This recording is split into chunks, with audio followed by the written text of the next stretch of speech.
All right, everyone, welcome to another episode. I'm joined by Anna Siebert, who is the owner of Soma Women's Wellbeing and a psychotherapist. Anna, can we start off by asking you what drew you to this work, the birth work and the somatic work? I think it was really, I'd always had an interest in maternal health. So even when I was working in public health, or even when I used to have a big dream of becoming an obstetrician, that fell by the wayside pretty quickly when I realized that obstetrics was not going to be what I imagined it would be. And I worked in public health and international development for a little while and had this really keen interest in maternal health. And I don't really know where it came from. I think it had just always been there.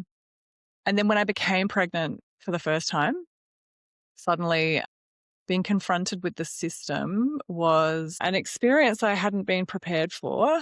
And I became aware around 25 weeks pregnant that the hospital had misdiagnosed me with a condition that I don't have and firmly believed that both me and my baby were in danger. And I kind of threw myself into, all right, I've got to understand how this all really works. And I remember maybe around, I was in an online mums group for babies due October 2012. And as somebody was like, I'm freaking out. I don't think I can do this. And I just spent all of this time like supporting her and, giving her affirmations and whatever, and helping to unpack what was going on in this like group chat, this Facebook group. And somebody was like, Anna, you should be a doula, which had never really crossed my mind before. And then after the experience of my first birth, which was equal parts ecstatic, incredible, beautifully transformative, like it was an experience I was not prepared for. I mean, I was very prepared for it, but I didn't expect it to happen. And then contrasting that with the treatment I received at the hospital. And I knew that we could do birth differently. And I wanted to be a part of that. So that kind of got me. That's how I started in the birth world. And initially as a childbirth educator and then as a doula. And then it became really obvious that some of the traumas that my women were experiencing actually stemmed much further back. And so that's when I kind of branched into the psychotherapy and counseling side of things.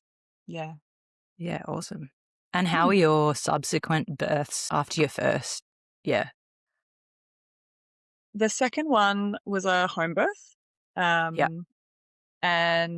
in Adelaide, where I was birthing, it was at the time pretty easy to get a home birth, a publicly funded home birth for low risk women, which I was. Not so easy for anyone else, but all 3 tertiary hospitals offered publicly funded home births through the birth centre. And I called up a different hospital. They're very heavily zoned based on where you live. And I said, if I have to go back to that other hospital, I'm going to free birth. So I really need you to accept me into your program. And it turns out my husband's cousin, who worked there at the time, she's a midwife, she had already put my name down on the program. Yeah. So I went in for my first antenatal, saw the head obstetrician, and he said, wow, what a straightforward, amazing first birth you had. Have you considered a home birth? And I said, I have, and I really want one. He said, great, you're a really good candidate for home birth.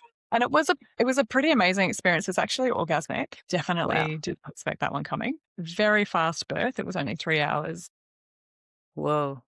Yeah. But we still had this horrible experience where my beautiful midwife, with all of her good intentions, just as my baby was crowning, she was really getting past the pubic bone. I stood up, which I now know is how my body likes to give birth. I stood up for my first birth, stood up for the third birth, and there was this kind of like power that rose through my leg muscles and just like stood me up. I wasn't conscious.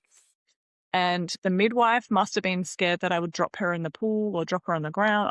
I don't really know. She's a very good, skilled midwife with really good intentions. So yeah, I imagine that she was doing it out of like care and, protection. And she put her hands on my shoulders and she just pushed me right down. And as a person with a connective tissue disorder called Ehlers-Danlos syndrome, I am too flexible in my joints at the best of times. And that combined with where my baby was actually tore my pelvis, Oh, yeah. dislocated it quite badly. And I didn't know this, I just remember this line, cracking, which I now know was representative of what was happening in my pelvis. And I remember her saying, "You have to get your breathing back. You're doing so well." And I'm like, "Oh my God, I can't," because Of course you couldn't. so immense. And I had to lie back to do the last, little bit. She came out pretty quickly after that.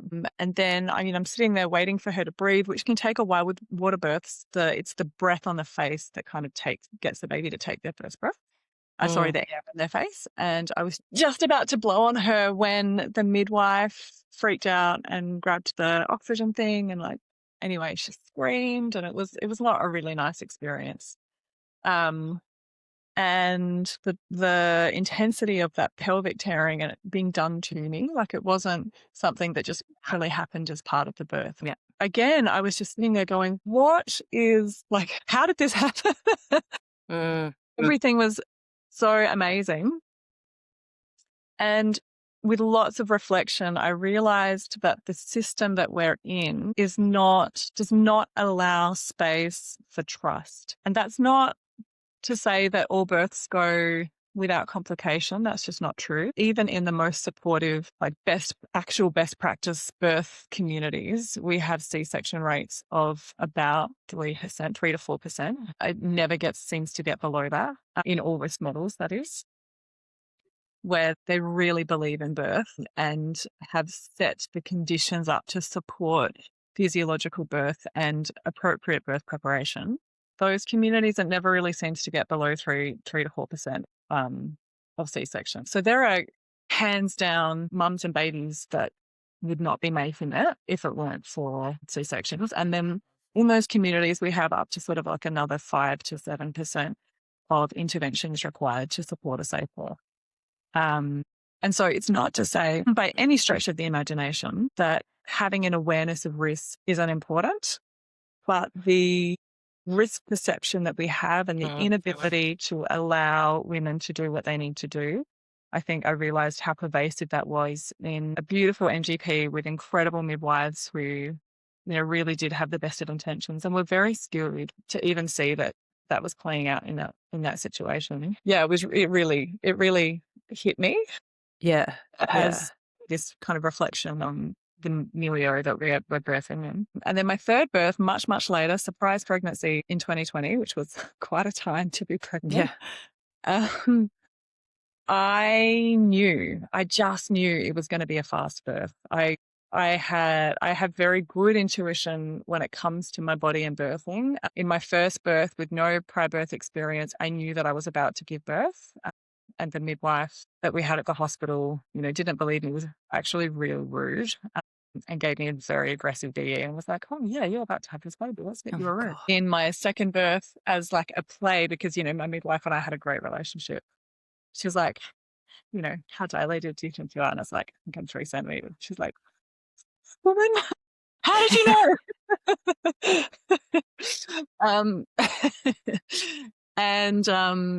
And yeah, with this last baby, I just knew she was coming fast. And, there's also the pattern. The first labor was only 6 hours. Second one was only 3. This one, I just knew it. And I remember my midwife saying, "Yeah, you never know. You can't predict these things. Just because your other ones were fast doesn't mean this one will be fast." And initially, midwives were allowed to, you could kind of get around the fact that they're not allowed to attend women in the birth centre at home by, if they were between you and the hospital, you could go and check on them. And so we kind of had this plan that she could just make sure that I was between her and the birth centre to be able to come and check on me because, I was very sure that I was not going to make it. And then so many women were accidentally on purpose not going to the hospital during COVID that they made a rule that the midwives were not allowed to do this anymore. And so at about 36 weeks, she said to me, "There's no way that I can come." And I said, "Well, what am I going to do?" She said, "Well, you're just going to have to hope to make it." And I remember thinking, that's actually not a thing. I'm not going to make it, I know. And so I had to kind of plan for this reluctant pre-birth with every intention of getting to the hospital at some point if I needed it, but just knowing that she would come too fast. And she did. It was a 40-minute labor and we lived at the time, like 38 minutes from the hospital.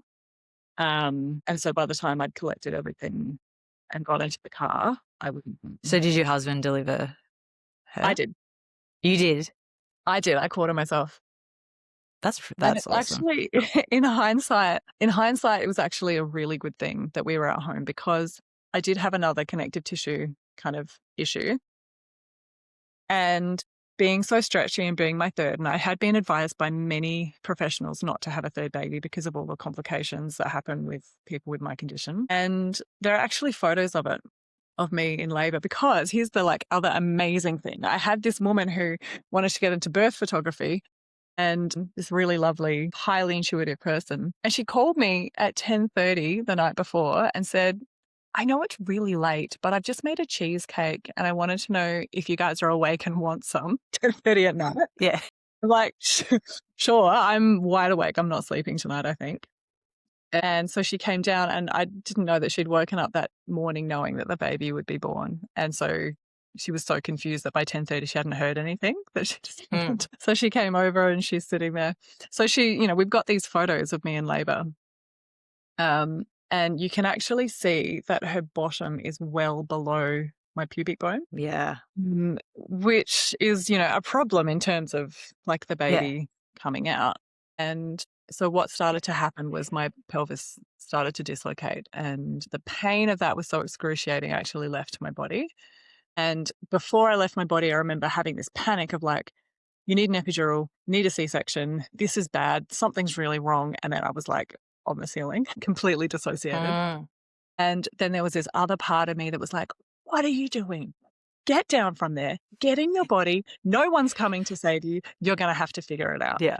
And as I really felt into my body, I could feel the dislocation and that the tearing of all the fibers. And I did know what to do with all of, the births that I'd attended and my knowledge of the anatomy and how this is all functioning. And I laced my fingers together and I used counter pressure to gently guide her up and over and back into the pelvic brim. Yeah. Once she was kind of safely inside and that whole process had ended, the pain just disappeared and I collapsed to the floor for a little bit of a pause before, 5 very powerful contractions and she was out. But had I been in hospital, I know from my conditioning, I know from that altered state that we get into at that point where, we're kind of in that flow state and there's not necessarily that enough hypervigilance, which is good. There's not necessarily enough of that kind of alertness to be checking out what's wrong. That's not the state, the brain state that we're in at that part of labor.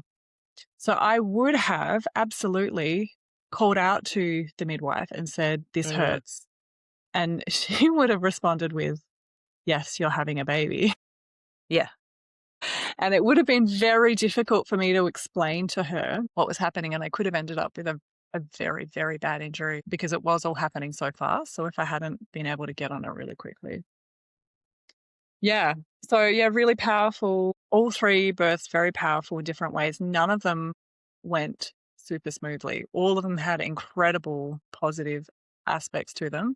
And all of them had some major challenges. And I think that's really important for a lot of people to know that even on textbook, on paper, all my births are textbook. It's not necessarily smooth sailing. Yeah. Wow. You totally owned that birth.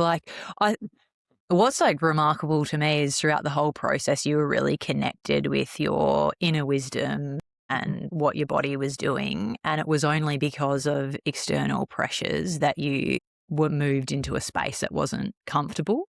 How does a woman maintain that sense of self and connection with her body when there's so many different external influences, whether that's her midwife, doctors, even her partner? Right. How can she connect with that sense of self? Yeah, that's a really good question. And I didn't in the first 2 births completely. The first one almost not at all. And that was catastrophic for me mentally. I ended up with psychosis from the trauma that I had from that birth. Yeah. And, as a continuation of that story, when I reached out for help for both my GP and in Adelaide, we call them CAFS nurses, not match nurses, I was completely dismissed. And told that, no, you just need more sleep, which was probably true. Nonetheless. It's a bit more complex than that. Yeah. Nonetheless, I was not in a good place and really desperately needed some professional help, but I'm one of the lucky ones that got through. In that first birth, I completely put myself in the hands of the midwife and the team, and it didn't go very well. My experience in hospital was not great. Um, and I didn't know at the time how traumatized I was as a person. I didn't know Mm, how much healing I had to do. I didn't realize that I'd had such massive experiences. Some of my traumatic experiences from my history, I didn't yet have access to. Like they mm, were really neatly tucked away, and other ones I didn't know were trauma. That was just normal for me. Um, and so I didn't have a very intact sense of self. In fact, I would yeah. probably argue I didn't really have much of a sense of self when I gave birth the first time. And so there wasn't really anything for me to kind of stand in. I didn't have an internal sense of strength. I knew I could survive things, but that didn't translate to me feeling like I had any agency. I certainly didn't have a voice. Um, yeah. And the second birth, I'd done a lot of healing. I knew in the first birth, I knew that I needed to prepare physically, and we had done that really well. I had no real idea about the emotional or spiritual preparation. Second birth, I'd done some emotional healing, but I hadn't found a somatic practitioner for my own healing yet. I was beginning to study somatics by this point. And yeah, even then I didn't have that ability to, when my really lovely midwife put her hands on my shoulders and pushed me down, I didn't have the strength or the awareness or sense of my own body to be able to stand back up and say, no, this is what I need. I really want to stand up. I just Yeah. trusted that she knew better than me. I And think so, most women would be in that. Yeah. yeah, that's what I've seen too, as Yeah. much as a doula. And I think we're conditioned, we're really conditioned to do this, to outsource our knowing, Yeah. outsource our power. Anger is a really big, having healthy access to your anger is a really important part of having a sense of self. And a lot of women are denied anger from a very young age. Yeah. So there's so many moving parts to being able to have that sense of self. And by the time I had the third baby, I knew, but that didn't mean it wasn't distressing when my midwife was telling me that I had no choice but to pre-birth, even though absolutely there was a part of me, if I'm honest, there was absolutely a part of me that just wanted to pre-birth, that just thought, all the way through, like, how good would it be if I'm like all by myself, because I know what I want and I don't want any other influences there. But there was also a part of me that does know that things can go wrong in birth. And I wanted to Mm, have access to that support um, should the need arise. But, I think all of the work that I'd done, if I'd been in this situation for births 1 and 2, I don't think I would have had this strength to stand firm and know that the baby was coming and that I could do this, and that I was going to know what I needed when the time came. I probably would have just like got in the hospital, and then I would have been giving birth on the side of the road. And, yeah. the roads to that hospital are either 80 or 100 kilometers an hour from our old house. Yeah. So not safe. No. Do you think you would have learned those things about yourself and had that evolution if you didn't give birth? I, I don't, not in the same way. No. No. This is the opportunity that Mm. birth presents. Yeah. And in terms of birth preparation, you've mentioned preparing for your first birth by understanding how birth works, maybe like in an intellectual way. Mm. But what is it? How do you think a woman could prepare for birth in a really intentional way that Mm. connects with like what her values are and what she really wants as an outcome? Well, the short answer is it depends. Yeah, It's a bit unhelpful, but I mean, the no, it does. honest reality is that every woman is different, and there's not a right way to prepare. I wish there was. That would really make things a lot easier. But just like we can't convey about birth itself, we can't convey about preparing for birth. We absolutely need to understand the role of the nervous system in birth. Having access to all parts of our autonomic responses and having the ability to regulate through them. And regulate does not mean calm, right? We're not looking, Mm. a calm birth is not a good birth. For some women, a calm birth means a very dissociative birth. A quiet birth also is not necessarily a good birth. For some people, yeah, totally, that's true for them. And for some women, this really primal yelling, like powerful roar, that last birth, those 5 pushing contractions, which by the way, I had no tearing, no grazing, like nothing, 5 contractions and it was out. And I was roaring like an animal, holding on to my husband's jumper and just like roaring into his chest. And it was so Amazing. powerful. And Yeah. having been in somatics for so long by that point and having done so much of my own work, I had this little analysis moment pop up as this was happening. I was like, this is the fight response. and and yeah, that's when it was the final piece into why Western women have so much trouble birthing. And it's because we don't have the capacity to regulate through our sympathetic nervous system. A lot of us don't have available enough of the boundary setting and the aliveness and the rawness and the power that comes with the sympathetic nervous system.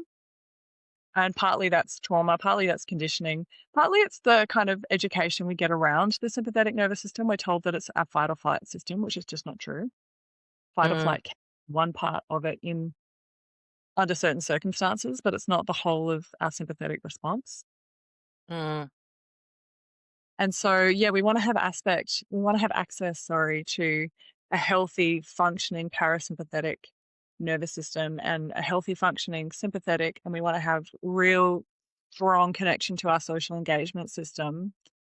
Um, and yeah, that's a huge part of it. Another thing is we want to have good, strong muscles. Most of us in the West spend our life sitting down at work. We don't Mm. have good, strong birthing muscles, which are like, squashing muscles. There was this one doctor in Japan who also recognized this kind of pattern. And so, as part of his birth preparation, he had a couple of traditional Japanese huts like transferred to next to the hospital. And all the women had to like chop wood and they had to like clean by hand and they had to like fix things. And it wasn't because he was using them for slave labor, it's because he recognized that the traditional movements that we've always done in life are the same muscles we need for birthing. Mm. And he said that that made a really strong impact in how easily their bodies could birth. We tend to associate being strong for birth with like repetitive gym movements, which is Mm. not necessarily a strong moving body, and we need to move in birth. Yeah, I've spoken to Lo Matthias about this, who's an internal pelvic health specialist. I think a lot of people do associate the strength of birth with that. Like, I've got to do gym, I've got to do Pilates, which can be helpful. Like, No shade. but another aspect of that is like, yeah, the squat strength but also softening, Yes. like, and learning, because we're in a culture where like being hardened to life is like valued, like being Yeah. strong, fit. But in order to like, part of the surrendering process in birth is like a softening. Yeah. And I think that gets missed a bit in our culture. In a healthy functioning nervous system, we have readiness for something to happen. We do the thing, Mm. finish the thing, and then we come down and we have this like letting go process, a softening process that leads us into rest. And then we want readiness for like the cycle to continue. And this coming down, the softening, the letting go, Mm. the relaxing, a lot of women are too tense. They're so braced. And there are many really good reasons why this is the case. But what we want is to be able to engage and disengage. Yeah. And that's also nervous system. We want to be able to come on and move, and we want to be able to let go and relax. Yeah, totally. Yeah. And we need Yeah. to have access to all of these responses in both safety and danger. And so we, can do what we need to do. Yeah. Mm. No, that's really well said.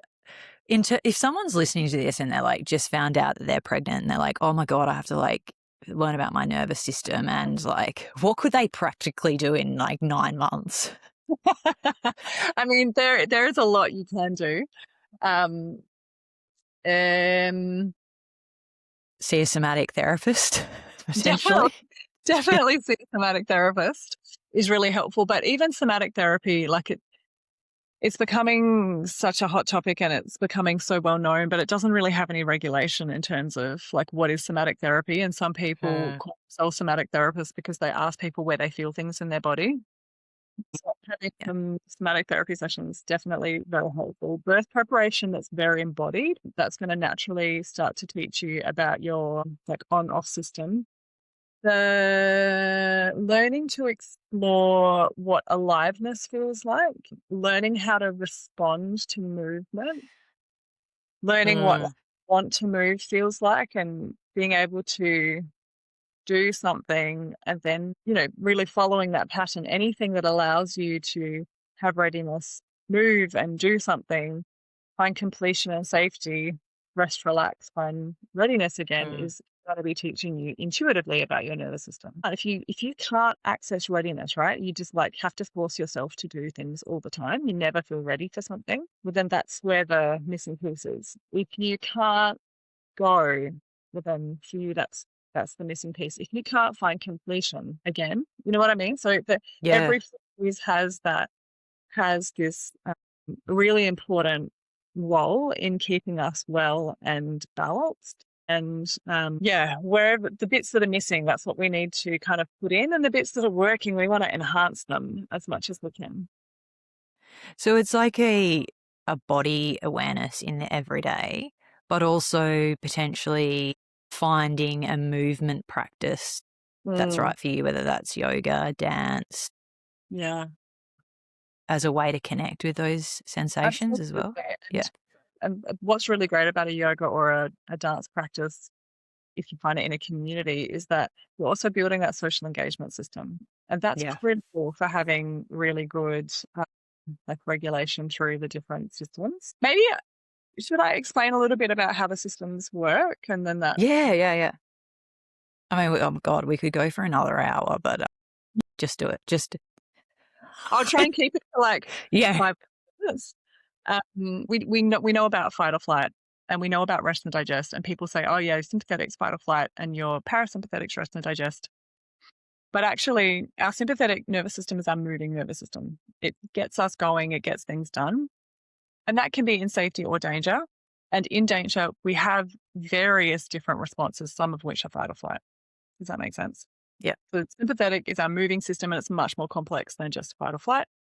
And our parasympathetic is our less moving system. It's our slowing down system and or our not moving system. And in safety, that can look like rest and digest, allows us to slow enough to rest. It allows us to, those moments when we are like really nicely connected with a friend and you just feel kind of heavy and slow. That's, we've got that beautiful slowing down, same for sleeping. And that's what allows that beautiful peristalsis of our guts, the push-pull action that moves everything along instead of it just shooting through. And in danger, it's part of our collapse response. Yeah, but anyway, I'll talk about that in a second. And then in the middle, coordinating all of this, we have our social engagement system. And the social engagement system, I could go into all the neuroanatomy, I won't, but it involves our head turning muscles, it involves our eye turning muscles, which are part of our orienting system, the striated muscles of our face with the vagus nerve, but also our facial trigeminal nerves, the glossopharyngeal nerve and the vagal nerves around here too, through our tongue and our voice box. The purpose of it really is to communicate our internal state to everybody else. So we're kind of sharing our inner world through the movement of our expression of our face and the tension of all of these muscles. And we have mirror neurons in our own muscles. So when we look at somebody, those same muscles that are being activated in that person activate in us. So when I am smiling and I'm genuinely happy, everybody who's watching me, those muscles will light up in their own face. And if I go really flat, then everybody else is going to start to feel a little like, can you feel that? Yeah. It's this beautiful biological imperative that says we are designed to regulate and be co-regulated, and we do that through this communication. But what it's also implicated in is our health and our healing and our creativity and presence to ourselves and the world around us and other people. And when we have good access to our social engagement system, it uses those other states to support our enhanced life. So our mobilization system or our sympathetic nervous system can be used to create things. You know, if you love to make stuff, you have to move, right? So there's your sympathetic nervous system. If you love walking up mountains and one day you're feeling like you're really like in the zone and you're going to push yourself to get up there as fast as you can, and that just feels really fun, like a game that day, there's your sympathetic nervous system. Or when you're at a wedding and it's, 11 o'clock and the bridal party really need to get going, and suddenly that song comes on and everybody gets this surge of energy. Yeah. And that adrenaline feels supportive. It doesn't have the same effect as if you were being chased by a tiger. And then because we have access to that social engagement system, when that song is finished, we just naturally can come down and we laughing and we're smiling and we're like, oh my gosh, I'm getting so old. I feel so spent, or like if we have energy, we are back on the dance floor, whatever. The point is that it's gently swinging us between more movement and less movement, depending on what serves our greatest life. When it's time to eat, we are meant to be slowing down. Yeah. Take away the safety and suddenly the whole system's geared up to get us back to safety. And it will do that by moving us, so using that sympathetic nervous system to move us towards or away from the threat. And when this happens, in the threat response, the blood is diverted away from our non-vital organs. And this is really important for birth because the uterus is a non-vital organ. So when you're under threat in birth, your baby is getting less blood. And that is going to make the contractions more painful and less effective. It's going to cause extra stress to the baby because in a contraction anyway, we've got less blood as the blood vessels kind of get compressed as the uterus goes down, where the placenta meets the uterus. Those blood vessels do get compressed, and that's where we get that beautiful deceleration of the heart for the baby. It's protective because they're not getting as much oxygen, so they're going to slow down their heart rate so they don't need as much blood, and then the contraction's over, it gets nice and bouncy again. And all the blood is diverted to our muscles so that we can run faster, fight harder, just be stronger, defeat whatever the threat is. And of course, to our heart, brain, and lungs to keep us alive. And in testosterone-fueled bodies, it can look more like fight or flight. That's very true, that towards and moving away. But in estrogen, progesterone dominant bodies, it's not necessarily, partly because of how these hormones function in our body. Estrogen has us prioritizing everybody else's needs for our own, for example. And in birth, we have very high levels of oxytocin, which is a very connecting hormone, a bonding hormone. So we're not necessarily going to move to a physical fight, but also the conditioning that says girls don't fight, girls don't get angry. And so when we move towards the threat, it does tend to be in a more social way.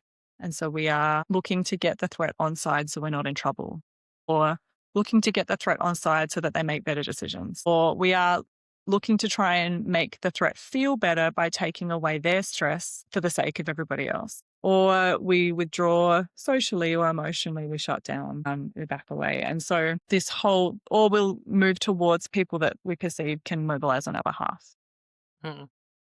And if this goes on for too long, or if it becomes too strong, we can then move into a collapse response. In a true collapse, that's like a fainting. And in that case, our blood pressure plummets and blood is still diverted to our heart, brain, lungs, but kind of nowhere else. In a functional version, if we're really used to this kind of dynamic, we become really, really compliant. Yes.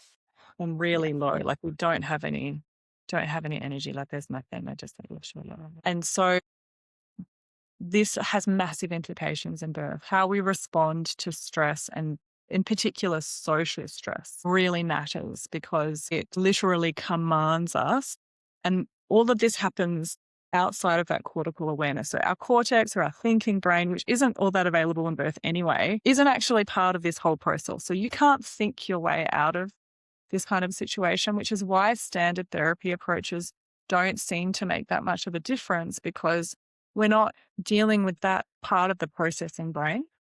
Yeah. It's not a rational decision. It's not a cognitive decision. Wouldn't linearly think about this, X plus Y equals Z. It just kind of happens. And then in the aftermath, women are often very confused. How come I didn't stand up for myself? Why did I go along with why didn't I say something? I knew that that's not what I wanted, or I knew that's not what was right for me, which is absolutely what was playing out in my first 2 births.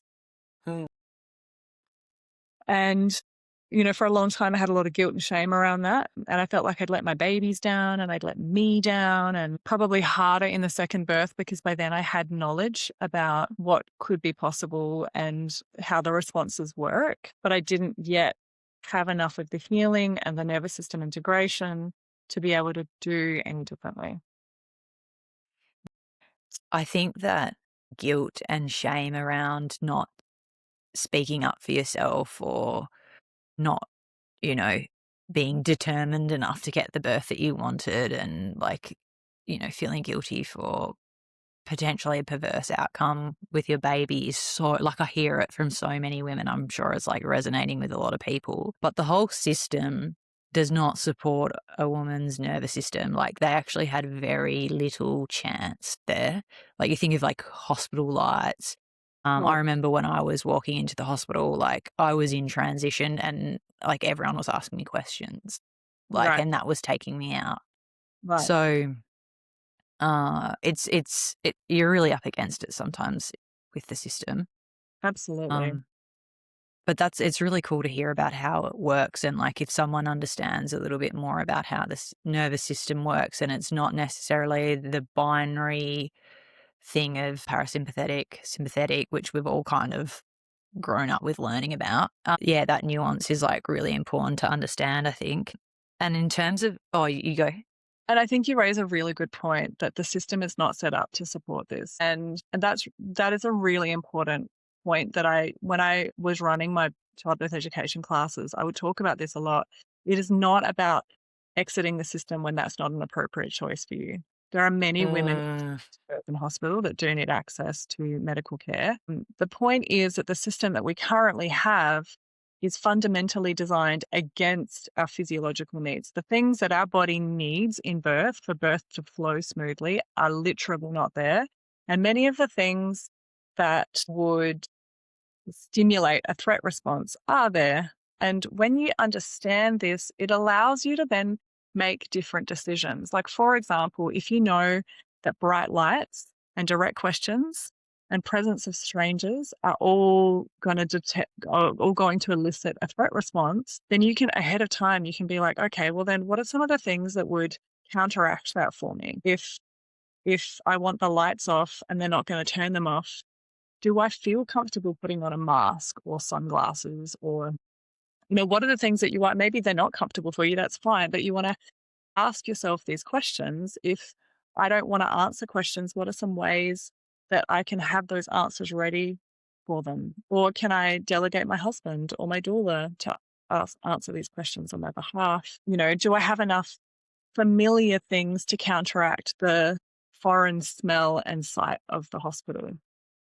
Yeah.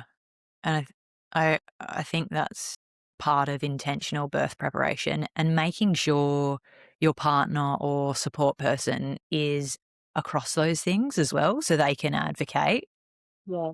For me, it was, I didn't want to be around anyone. I didn't want to, the lights were insane. So we just turned all the lights off, and I just stayed in the shower by myself. Perfect.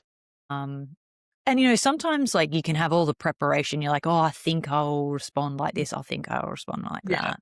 And you end up doing something completely different. And that's... Yeah, your birth takes us on paths we're not prepared. Yeah. And we're running out of time, but I maybe another time we can talk about when things don't go to plan, how that actually stays in the body.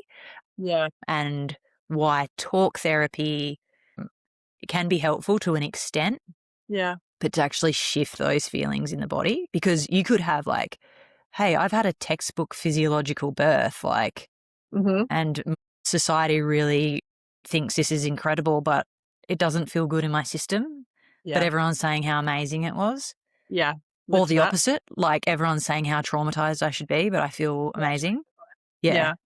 And a lot of it simply, if I like condense it into a 20-second response Yeah. that we can elaborate on another time if you want to, is that when we are under threat of any kind, the brain communicates to the body particular responses that we should do in order to get us back to safety. And if those responses are intense enough and they don't get to be completed, the brain gets confused and continues sending that message as if we're still living there. Mm. And this is some of the, I think, the misconceptions around, cognitive approaches versus somatic approaches. In somatic approaches, we are very much working with the brain. The brain is what is commanding all of this to be happening in the first place and is what's causing all of those ruminations and the intrusive thoughts and whatever. The bit that's in the body are those messages of the bits we needed, things we needed to do or things we needed to have that weren't available at the time. And that poor body is stuck in that response, whether it be in a collapse response or in a hypervigilance response or in a, whatever it might be. And this causes pain conditions and it causes autoimmune conditions and bowel issues and this sense that I can't get myself back. I've been broken and we're not broken. We're never broken. We are so incredibly powerful, but there is in a lot of trauma, there is a sense that we have been broken. And it's just that our brain and body are stuck in a situation that did actually finish, but we haven't realized it yet. And so it's only really engaging with the body that we're able to finish that. And then our beautiful brain, with all of its meaning-making capacities, is able to see the situation completely differently. And we draw new meaning, this beautiful spontaneous cognitive reappraisal, we call it in somatic experiencing, that we've been trying to get to with all of this cognitive work. We've been trying to think about it differently, trying to be grateful, trying to blah, blah, blah. They're suddenly all available and in this much deeper, richer way because they've spontaneously arose from within, connected to the emotions and the, bigger picture of it. Yeah, it's Yeah. beautiful. I love somatic work. It's so powerful. Mhm. Could you tell us a little bit about Soma and what you've created?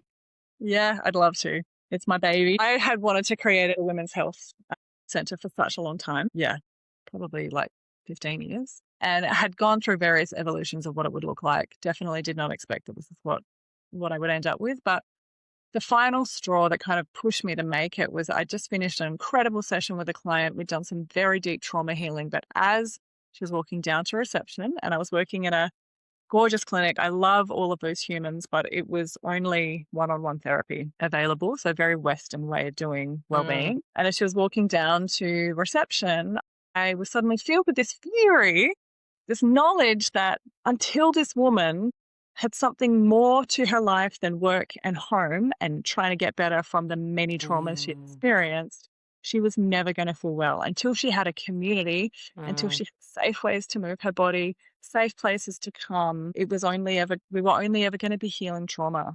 And that's not the purpose of trauma work. I mean, obviously we want to cure the trauma, but we want to be able to support women into their fullest sense of self. They're most alive, most available for whatever they want to do.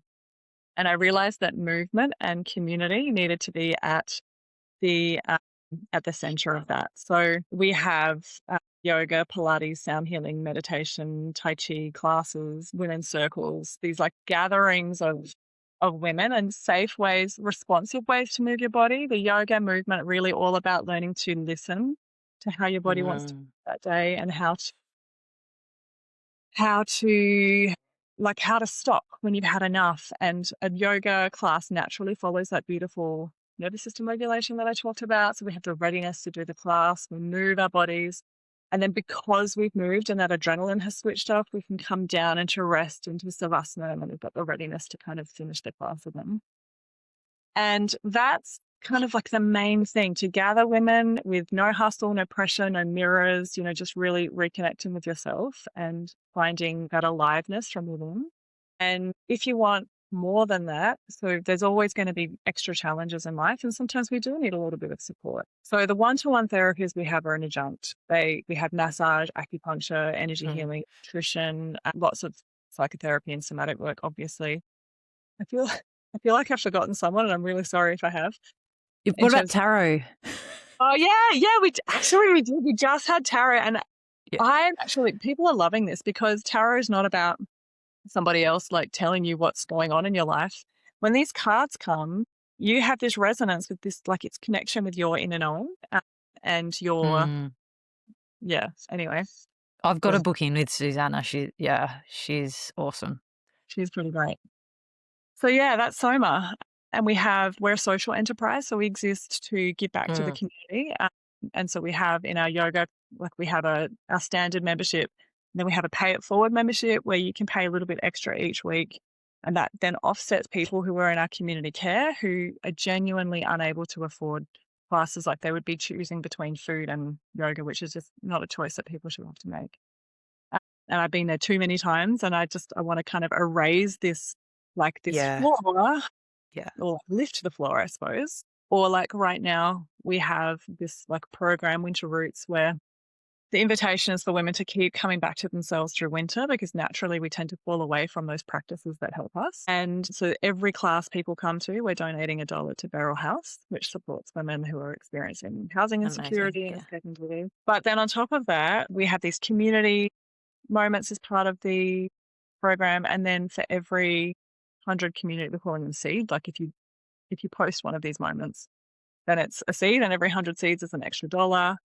But we'll give back to the women then on top of that, like, Yeah. reward them for prioritizing themselves. So it's just like a really different model. It is Like, so different. the civility is at our center, and women being well is the whole purpose. Yeah. In a world where men's bodies are the standard, and all of healthcare has emerged from studies of tests on men. When I was doing my very first undergrad in the med school at Adelaide, none of the studies included women because our menstrual cycle would ruin the data. Mm. And so we have this entire legacy of healthcare not being appropriate for us. It doesn't match our bodies. And I wanted a Mm. place where our bodies were at the center for once. Yeah. And you have, firstly, such a beautiful thing that you're creating. Like, you like should be so proud. Like, it's friggin' awesome. You do have a hormonal focus as well. Like, you have your hormonal reset packages. Like, it really is about understanding the impact of hormonal changes Yeah. as well. Yeah. Yeah, exactly. And our life cycle, at every phase of our life, we have different needs. Yeah. And most of our women are either postpartum, perimenopausal, or postmenopausal. And I'm really proud that Yeah. we've made a space that's safe enough for women who are usually ignored or feel like they don't have a place to connect Yeah. to really do that. And I think one of the things that's missing is this understanding of how each of these phases of our life has a purpose. I'm in the rite of passage of perimenopause at the minute, and it's a wild ride. Mm. But I only suffer when I'm out of balance, and I think Yeah. that's really important. Yeah. Uh, Beautiful. Well, thanks for sharing about Soma, and we'll link everyone. So if you're in Canberra and you want to check it out, it's a super inclusive environment to walk into, like no pressure. Yeah, awesome. Well, thanks so much, Anna. I think we're going to have another episode one day to talk about other stuff, but that was awesome. There's such rich knowledge there. So thank you. Thank you.